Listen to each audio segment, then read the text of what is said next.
it's been a while. I know we went over a lot of different techniques today, but just to kind of close it out, Jiu-Jitsu is kind of a long process, you know what I mean? If you guys have, a lot of you have probably just started, a lot of you haven't trained as long as I have. I've trained 16 years I've trained Brazilian Jiu-Jitsu, okay, so a long time. I've had more years doing Brazilian Jiu-Jitsu than I've had years without it, because I'm only 28 years old. So I've done this shit a long time. I've trained 6 days a week for like 12 years straight now, and it's rough. If you don't make it easier on yourself, it's going to eventually kick you in the nuts, and you're not going to be able to continue doing it. No matter how much you say you like it, if you make this shit really hard on yourself, meaning you move too much, you squeeze too hard, you use too much strength, you don't do technical stuff, it's going to get hard and injuries are going to come. And once that starts to happen, it does not become as fun as it used to be, or as it should be to you. Okay, so the more that you can start to implement newer, fresher techniques, it's always going to be good. But a really, really good thing, and a really good thing to start to look for, is a better way to move, is an easier way to get things done. If we can get somewhere in 2 steps or 3 steps rather than 10, we save ourselves literally years on the mat. Make sense? Okay, we save ourselves a lot of time. We save ourselves a lot of time in a round if it takes us 20 seconds to get somewhere instead of fucking 6 minutes. You know those people that take 6 minutes just to flatten out in the half guard? What good is that? It's not fun to train. Doesn't do a lot. You're probably not going to train with that guy anymore. But if you have options and ways to get into the half guard and force somebody to turtle, force somebody to turn away from you within 3, 4, 5 steps, 10 steps less than you could before, you're expanding the game and you're giving yourselves more opportunity to train and a lot more exchange in those roles. Okay, so it's important. Just the things that we went over at passing, being able to move the opposite leg first, being able to take 1 or 2 steps and be past somebody's guard or at a threat to pass somebody's guard. Okay, so those things are big. And like I said, if we can learn how to rotate our hooks in and how to transfer weight on top from side to side, I think it'll help us a lot. Okay, cool.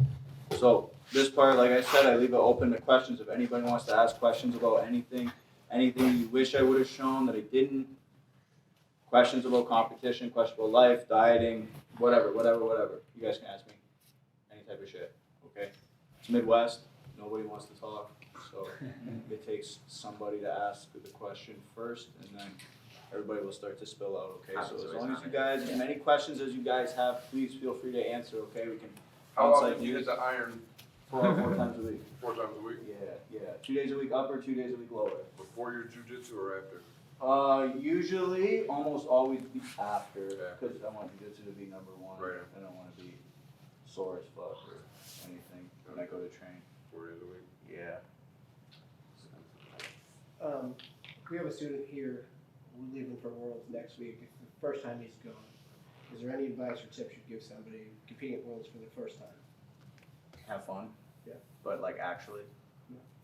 You know what I mean? Just enjoy it. You don't have to do this shit. You get to do it. So if you make it harder on yourself, then it's not that fun. You know what I mean? It's a cool venue. It's a really cool vibe. If you cloud it with any kind of outside thing or any kind of nerves, any kind of negative feelings, then you don't get to enjoy what it really is, you know. So if you can truly, honestly have fun and be in a positive state of mind, then I think that's number one, for sure. How do you manage things as a coach in terms of like your competitors and the rest of the room? You know, do you only have pro sessions? Do they intermix in? What's your preference on that? Yeah, so Max is a part of the team. He's trained with me. Honestly, Max and I trained together probably like 4 or 5 years ago for the first time, but then he's trained with me for a little over 2 years now. So he can kind of give a little bit of like his idea of what it is, but the main thing is that everybody wants to have jiu-jitsu be their life, you know, their kind of thing. So the comp team is separate from everything else. When Max and I do the majority of our training, when we all do the majority of our training, it's completely separate from everything else. Mainly because I just don't want it in the gym while I have regular people there. You know what I mean? It should be something on its own. These people are a little bit different. I can talk to them the way I want to talk to them. I don't have to worry about their feelings. So it's completely separate. No, it's true. I mean, I can't really say what I want to everybody because they might get upset. So Comp class, I don't give a fuck if you get upset, you know what I mean? You're supposed to be here to get good, you know what I mean? So regardless of Max's level, regardless of the other people in the room's level, Max is obviously knocking on the door to be one of the best in the world. Brad Schneider, another guy, is knocking on the door to be one of the best in the world. So you have these people in the comp room, and then we have people who are far, far lower level. But everybody wants to do what I do. 15-minute sub-only matches on who's number one, be on UFC Fight Pass, win ADCC, win Black Belt Worlds. That's everybody's goal. So everybody training the same way makes sense. You know what I mean? There's little adjustments, there's little things we have to do when certain people have different competitions coming up. There's certain things that we have to adjust when people are injured, people are out of town, people are doing things like this. So we always implement everybody's personal wants and needs into it, but we're all kind of wanting to do the same shit. You know what I mean? We all want to be the best in the world. We all want to get to these matches like I'm doing, like I have experience with, so it's pretty easy to map out the training that works for everybody. How long you been training, man? I've been training 10 years, but to go off what Dante said, yeah, I think there's just like a big difference between someone who just wants to do jiu-jitsu like as a hobby, they just want to enjoy it. They don't want to come in and basically have this goal set like I want to be the best in the world. Because you have to have a lot of, what's the word, like, you basically have to be like very disciplined and like you have to understand like it's just going to be fucking hard. Like it's not easy to do jiu-jitsu at all, especially to make it at the highest level. Like for a very long time, you're gonna be like scraping yourself with the mud. So you just have to expect the comp training. Like if you truly want to be a professional jiu-jitsu athlete, like tell yourself I'm a professional jiu-jitsu athlete. Yeah, you're gonna have to do it. You have to try to mirror what the best guys in the world are doing, right? You've seen the path they've taken. You've seen all the stuff they've had to do, and it wasn't easy. So you can't think that you're just gonna skip the line, skip the things that they had to do. You basically have to go through that very, very long process. And at first, you know, like it's going to be very difficult, but you start to reap the rewards. And yeah, like Dante's saying, like you want a room that's all focused on the same goals, right? Everyone should have like the same goals in mind. Like that's the hope. Everyone in the comp team is basically like, you know, like we're all our individual selves and individual athletes, but we all have like a unified goal and what we want to do. And so that creates like a great environment. And like Dante's saying, it has to be. Like that has to be separate from like a regular class, you know what I'm saying? Because it's not a regular class. Like surely when I roll with people in comp training, then I roll any night class. There's just no comparison. Especially, I've noticed this when people from other gyms and stuff who are like, these like people like whether from Canada or other states come to train with us in the comp training. I realize like it's their first time really experiencing like a really hard training session because sometimes people don't even finish. Sometimes you can see like the agony in their face, like we do it every day, so it's good. But yeah, like a true professional atmosphere is what you need. No, to talk about the hobbyist side, right? Because that was like part of your question too. So I don't tell any of my students to compete. I don't even suggest it to them. That's just 100% up to them. If they ask me if they want to compete after their second day, I look at them, I say, do you want to do it? And they go, yeah. And I go, okay. Fucking go do it then. Because I'm not forcing anybody to compete. If you want this to be fun, you cannot force yourself to go out and compete. You know what I mean? If you want this to be something you enjoy, you have to want to do that. There's nobody who's been herded to my comp room, and there's nobody who's been herded to my gym. My gym has been found, you know, with somebody who took the initiative to say, I want to do that.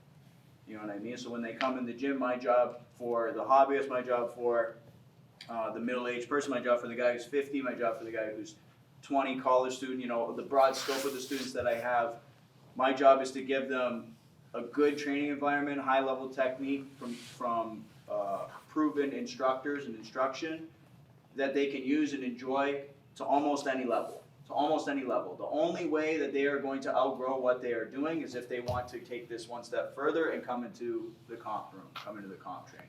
Other than that, they're going to be able to compete, they're going to be able to have success, and as their success rises in competition, only if they choose that they want jiu-jitsu to be, you know, a bigger part of their life, then we take the next step forward about the comp class. You know what I mean? But until then, they stay in the basically like the regular room, the regular scheduled classes, and they can grow there, and you can grow to a really, really big level as far as your jiu-jitsu knowledge and your technical ability and things like that. But if you want to be a true competitor, you're going to kind of lack something, and you're going to have a little just pieces missing if you predominantly make your training up with casuals or hobbyists or other people who have a lot of things going on in their lives, and then you're just like a pro per se.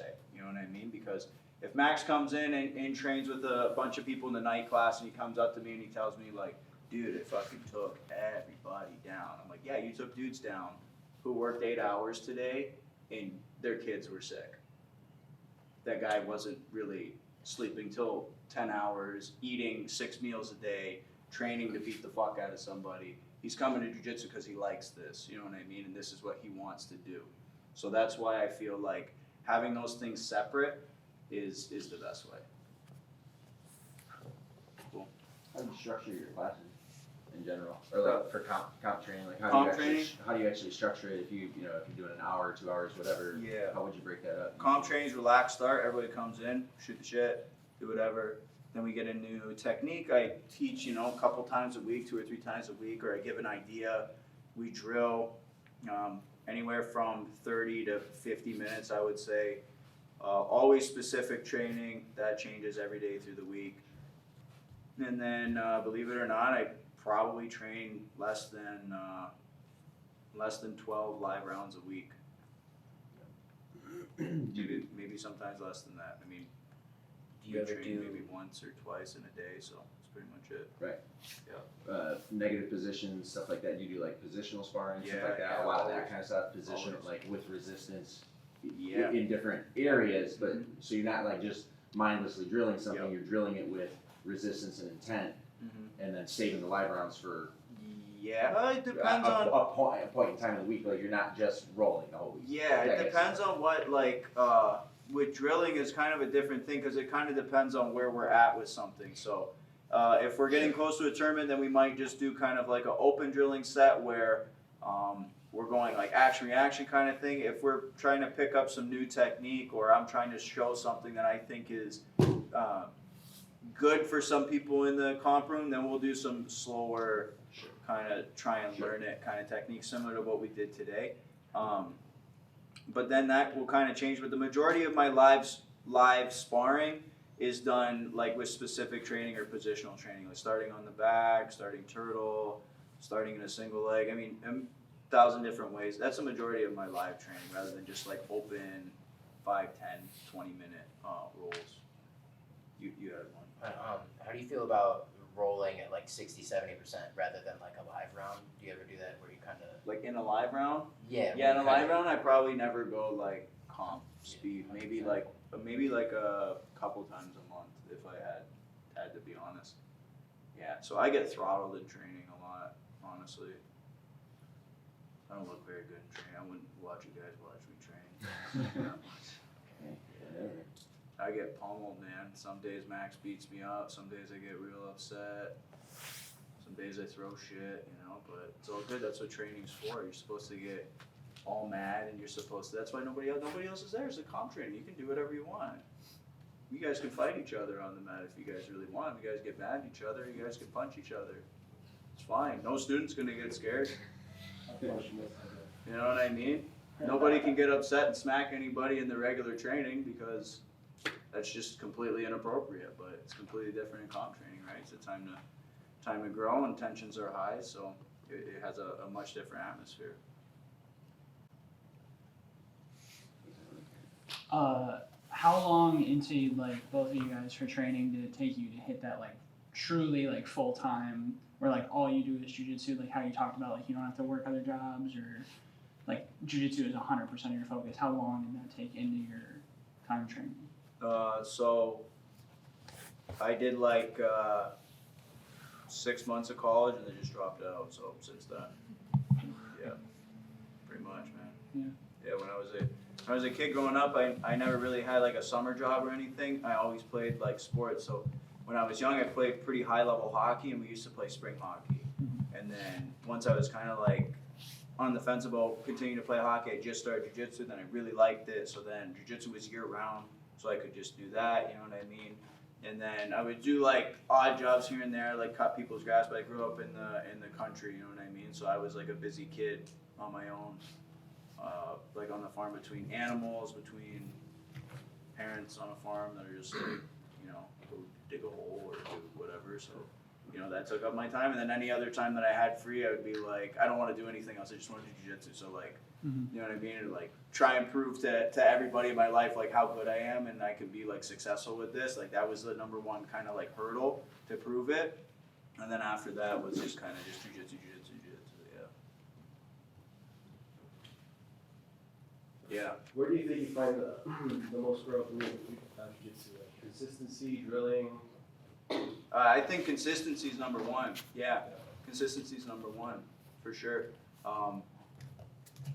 Everybody wants it. Like Max and I were joking about this today in the car. You know, everybody says like, you know, the 10,000 reps, the 10,000 hours, the 100 hours. Well, sometimes people just don't learn that fast. You know what I mean? Like I'm not the fastest learner in the world.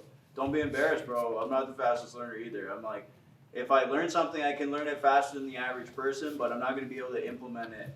There's students that I teach that have only been training a year and a half, 2 years, that I'm like, dude, this guy's jiu-jitsu wise smarter than I am. You know what I mean? So, but he doesn't train as much as I do. He doesn't dedicate himself to it as much as I do. He doesn't take the time to study and do all those other things. So, in the time that it takes him to do 100, I've done 10,000. In the time it takes him to do 1,000, I've done 100,000. So, that's like one of the differences. You know what I mean? So, consistency is one of the biggest ones. You know, you never. And jiu-jitsu is such a weird thing. I've never really done anything else in my life like this. Like usually when your relationship goes for shit, it just continually goes for shit. Usually when things in your life go for shit, they usually just go down. Jiu-jitsu goes like this, and then all of a sudden it goes like this. You know what I'm saying? Like you suck, you can't beat up anybody, and then all of a sudden you get so good, and then you do this again, and then you go like this. You know what I mean? It's such a weird thing. I have those days too. Same thing. When I train, I'm like, I can't believe nothing I do works. I can't sweep anybody, I can't, you know, do this or do that, and then all of a sudden within 2 weeks I feel like I've never felt before. You never know when it's going to happen, but guaranteed, if you train 2 days, take a week off, train a day, take a week off, train 6 days straight, take 2 months off, it's not going to happen. You're going to continuously feel this feeling, you know, so consistency, and consistency can just be 3 or 4 times a week. You know what I mean? As long as it's consistent for weeks, months, years, that's when you're going to see real improvement. Oh, yeah. What's your diet like now, and what was it like a couple of years ago, and has anything changed? So I always ate decent, you know what I mean? Outside of like when I got out of high school, when I was younger, I would kind of just get away with like my metabolism and everything, but I always ate pretty well, and I would always be on the kind of like the 4 to 6 meals a day type thing. So it wasn't that hard to transition to what I do now because it's kind of the same. It's just that I was missing some of the details. You know what I mean? I wasn't getting enough fruits and vegetables. I wasn't getting enough of like fiber. I wasn't getting enough fat. I wasn't eating, you know, the right amount of stuff. I would eat like a typical kind of like meathead type diet, you know what I mean? Like can of tuna, baked potato, little chicken, little rice, little pasta, little ground beef, things like this, like real plain, real simple, really not well cooked food. And then the older you get, you know, and you cook more and you're alone more, and when you live on your own, you start to learn how to, you know, cook and prepare things on your own. So that helps, but I have a nutritionist now, so he kind of like adjusts everything, and I kind of just let him do the work and just be a robot, you know, so that's pretty much it. So definitely like little things that he's shown me and that he's told me to do that I never would have done on my own. You know what I mean? I thought just eating a couple servings of greens was enough in a day, and like turns out I'm like really missing the boat on that. Turns out I thought I had enough carbs. The amount of carbs I should be eating is like staggering, you know what I mean? So yeah, just the little things. Do you do any cardio outside of jiu-jitsu? Try not to, but yeah, have to. Yeah, so if I have to do cardio, or it's not necessarily have to do it, because I don't feel like I really have to do cardio, because if I'm in shape with wrestling and ADCC style matches, I feel like that's good. Any extra cardio is either for kind of some kind of like weight control or just a different way to test yourself. And any cardio that can really make me just like tired, cardio wise, like make me feel like I can't breathe. So biggest thing about that I would say is the bike, is an Airdyne or a Echo bike. I have an Echo bike, so that's the one that makes me want to like. I feel like that's the most doing that. I'm not a very good swimmer. I've heard that one's good, but I would probably drown. And I do long distance rowing as well. So like 8,000 meters, 10,000 meters, something like that. So it takes me like 20 to 40 minutes depending on the resistance in the day. So I have a slow burn type of cardio, which is good when I'm cutting weight, and it's good for kind of like active recovery near the end of the week. Ballpark, what amount of weight are you cutting? Like, let's say you're a week out from competition and then 3 days out from competition. Like, do you try and cut early and get close and then float the last couple of days, or do you stay pretty far out and then the last couple of days slam it all out? Like for 155. So for 155, I start like 21 or 22 pounds over, and then I get to like 5 to 6 pounds, and then float the rest. Within like a week, you try to get within 5, 6 Yeah, pounds? I would say I try and get down about like 6 or 7 pounds before that. Then when I start like the water load, it's probably around 15 pounds, 14 or 15 pounds. And then I'll probably lose like 8 to 10, and then the rest I can either do morning of or night before, which is literally like, one session in a sauna and I'm good. Water loads. Yeah, absolutely, man. Absolutely. Absolutely. Especially that day before, you should do water load always. Yeah.